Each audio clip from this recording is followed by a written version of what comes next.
tɛnɛ utikalo kiletan san 2020 amunu sɔgɔlen bana an ka folibaw ye fo aw sigiyɔrɔ la bakuruba la an bɛna an da don M5 RFP mɔgɔw ka lajɛla mun kɛra jumado utikalo kile 7 san 2020 ani jamana sariyasunba lafasabulon kiritigɛla 9 minnu sugandira ni aw ka kunnafonidi kɛnɛ sigilen.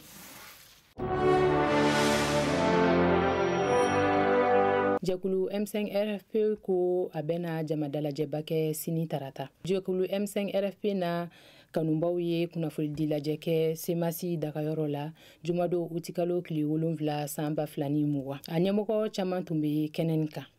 Semasi ka baaraw ɲɛmɔgɔba Isa Kawujim y'a jira ko fɔɲɔgɔnkɔ fosi tɛ jɛkulu M5 RFP mɔgɔw ni ɲɔgɔn cɛ i n'a fɔ kunnafoni caman b'a jira réseaux sociaux sanfɛ. Choguel Kokala Mayiga fana y'o kuma kelen fɔ.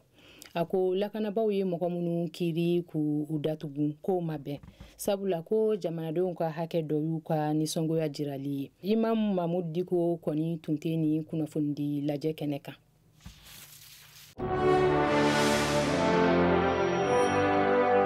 Jamana sariyasunba lafasabulon kiritigɛla 9 sɔrɔla.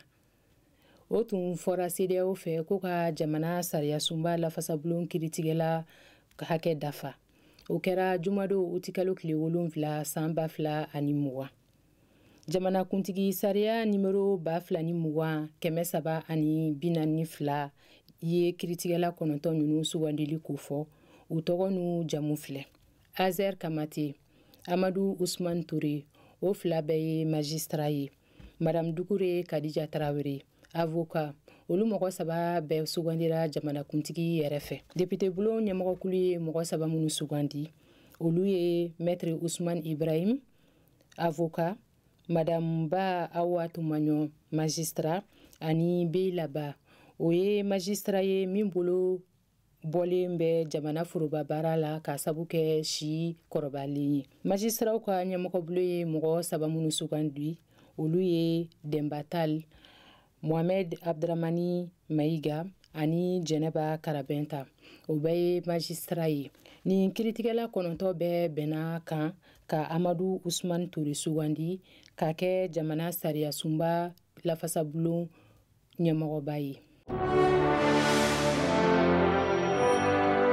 Me dan siri an ka bi kunnafoniw na nin baara bɛɛ labɛnna an ma kun ni ANCD ka bolodi ɲɔgɔnma ma aw k'an bɛɛ don wɛrɛ.